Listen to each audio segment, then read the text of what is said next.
வணக்கம் பாலம். மறைஞ்சிருக்கக்கூடிய பூனைக்குட்டி வெளியில் வந்து மியாவ் மியாவுன்னு சொல்லிச்சான். அந்த மாதிரி இருக்கு இவனுக்கு பண்ணியிருக்கக்கூடிய கூத்தும் குளறுபடியும்.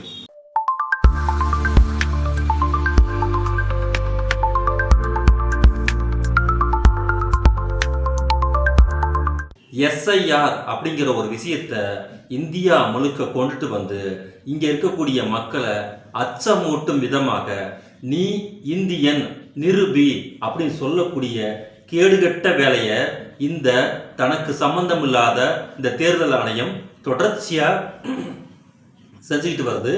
கேட்பார் யாரும் இல்லை அப்படிங்கிற சூழ்நிலையில இப்போ அடுத்த கட்டமாக இவனுக்கு என்ன வேலை பண்ணியிருக்காங்க இந்த எஸ்ஐஆரை வச்சுன்னு கேட்டிங்கன்னா, ராஜஸ்தானில் நடக்கக்கூடிய எஸ்ஐஆர் முகாமில் பல இஸ்லாமியர்கள்ட்ட தங்களிடம் இன்னும் விண்ணப்ப படிவம் கொடுக்கப்படவில்லை என்று புகார் கூற வந்த போது பெண் அதிகாரி கேள்வி கேட்டால் உங்கள் அத்தனை பெயரையும் பட்டியலில் இருந்து நீக்கி விடுவோம் அப்படின்னு சொல்லி மிரட்டக்கூடிய ஒரு காணொளி மிகப்பெரிய அளவிற்கு வைரல் ஆகிட்டு இருக்கு. ராஜஸ்தான் மாநிலம் ஜெய்ப்பூர் ஜோட்வாடா பகுதியில் வாக்காளர் பட்டியலிருந்து பெயர்கள் நீக்கி விடுவதாக தேர்தல் அதிகாரிகள் மிரட்டுவதாக அந்த பகுதியில் இருக்கக்கூடிய மக்கள்கள் வந்துட்டு புகார் கூறுறாங்க. ஆசிஃப் மக்புல் என்ற வாக்காளர் ரகுநாத்புரி ஜோட்வாரா வார்டு எண் 33ல தங்களுக்கு படிவம் வரவே இல்லை. தேர்தல் அதிகாரியான மிதிலேஷ் ஸ்மிதாவிடம் என்னுடைய பெயர் எனது குடும்ப உறுப்பினர்களின் பெயர்கள் வாக்காளர் பட்டியலிருந்து ஏன் நீக்கப்பட்டன என்று கேள்வி கேட்கிறாங்க. ஆரம்பத்தில் பதிலளிக்க மறுத்த அந்த பெண் அதிகாரி பின்னாடி பெயர் நீக்கத்திற்கான காரணமாக யார் யார் என் வீட்டுக்கு வந்து படிவங்களை வாங்கவில்லையோ அவர்கள் பேர் எல்லாத்தையும் சப்சாடா எல்லாத்தையும் தூக்கிடுவேன் அப்படின்னு மிரட்டல் விடக்கூடிய அளவிற்கு அந்த லேடி பேசியிருக்காங்க. தேர்தல் ஆணையத்தினுடைய விதிகளின்படி ஒவ்வொரு பூத் நிலை அலுவலரின் முதன்மையான கடமை என்ன தெரியுங்களா, வீடு வீடா சென்று வாக்காளர் பட்டியலில் திருத்தம் செய்வது அல்லது பெயர் சேர்ப்பது தேவையான படிவங்களை வழங்குவதும் தகவல்களை சேகரிப்பதும் தான். வாக்காளர்கள் தங்கள் வீட்டுக்கு வந்து படிவங்களை பெற்று செல்லுமாறு கட்டாயப்படுத்துவது அதிகார வரம்பை மீறிய செயல் என்றும் இது தேர்தல் ஆணையத்தின் வழிகாட்டுதலுக்கு முரணானது என்றும் குற்றச்சாட்டு இப்ப பயங்கரமா எழுந்திருக்கு.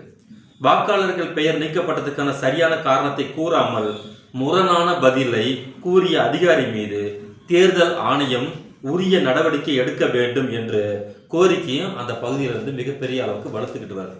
எஸ்ஐஆர் திட்டம் வந்த அந்த தருணம் முதல்ல பிரச்சனை பிரச்சனை பிரச்சனை ஏதோ ஒரு பின்னணியுடன் இது கொண்டு வரப்படுகிறது என்ற விமர்சனம் ஆரம்பத்தில் இருந்து வந்ததுக்கு இப்போ ஒவ்வொருத்தர் வாயிலும் சர்க்கரை அள்ளி இவனுங்க போட்டுக்கிட்டு இருக்காங்க.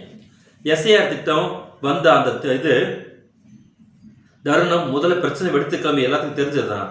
தமிழ்நாட்டில் தான் அதோடைய எதிர்ப்பு குரல் மிக அழுத்தமாக பதிவு செய்யப்பட்டு வருது. அந்த படிவத்தை பார்த்த போது எனக்கே தலை சுற்றுகிறது என்று தமிழ்நாடு முதலமைச்சர் அவர்களே சொல்லும் அளவிற்கு அந்த படிவத்தில் தேவையற்ற குழப்பத்தை குளறுபடியை ஏற்படுத்தக்கூடிய தகவல்கள் வந்திருக்கு அப்படின்னு. வாக்காளர்கள் தாய் தந்தையர் வாக்களித்தது பற்றி எல்லாம் எத்தனை பேருக்கு தெரியும்?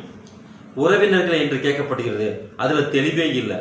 ஒவ்வொருவருக்கும் எத்தனையோ பேர் உறவினர் இருக்கலாம், எந்த உறவினரை குறிப்பிடுவது என்கிறதுல பயங்கரமான குழப்பம் இருக்கு. வீட்டு கதவு எண்களும் சரியானவைகளாக இல்லை. வீட்டு தலைவருக்கு ஒரு வீட்டு எண், அவரது மனைவிக்கு வேறு ஒரு வீட்டு எண் என்பதெல்லாம் எதை காட்டுது? கடந்த தேர்தலில் ஒரே வீட்டு எண்ணில் குடியிருந்த கணவனும் மனைவியும் இப்போது வெவ்வேறு இடங்களுக்கு இருப்பதாக தேடி பிடிக்கும் நிலைதான் இருக்கின்றது. வட மாநிலங்களில் இஸ்லாமியர்களுக்கான வாக்குரிமை குறிவைக்கப்படுகிறது என்ற சர்ச்சை இப்போது மிகப்பெரிய அளவுக்கு எழுந்திருக்கு. அசாம்ல வாக்காளர் பட்டியல் சேகரிப்பு எஸ்ஐஆர் முறையில் அமையாது என்பது இந்த ஐயப்பாட்டை மேலும் வலுப்படுத்தது. வாக்குரிமை என்பது ஒரு அடிப்படை உரிமை, அதில் குளறுபடிகள் செய்வது என்பது ஜனநாயகத்தின் ஆணி வேரையை வெட்டி வீழ்த்துவதாகும். இதை தாந்தோண்டித்தனமெல்லாம் இந்த தாந்தோண்டித்தனத்துக்கெல்லாம் ஒரே தீர்வு மக்களுடைய விழிப்புணர்வு தான் சொல்லி தலைவங்கம் சொல்லுது.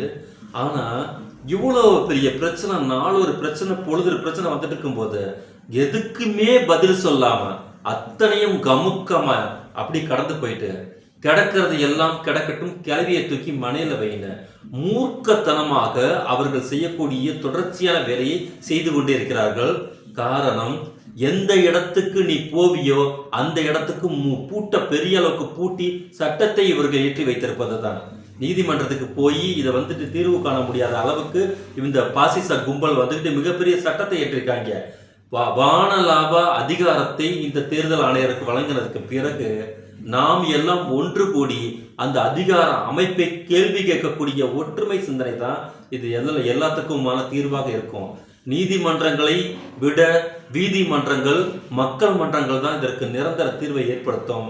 ஒற்றுமையான வழிகாட்டுதலின்படி இந்த பாசிச அமைப்பை எதிர்ப்பதற்கு மக்கள் திரண்டு தனது போராட்டங்களையும் ஆர்ப்பாட்டத்தையும் முன்வைத்து கேள்விகளை கேட்கும் போதுதான் அந்த என்ன சொல்றது ஆடி காத்துல அம்மி நகருங்கிற மாதிரி கொஞ்சமாவது இந்த பாசிசத்தை நம்ம நகர்த்த முடியும் என்பதுல மாற்று கருத்தே கிடையாது.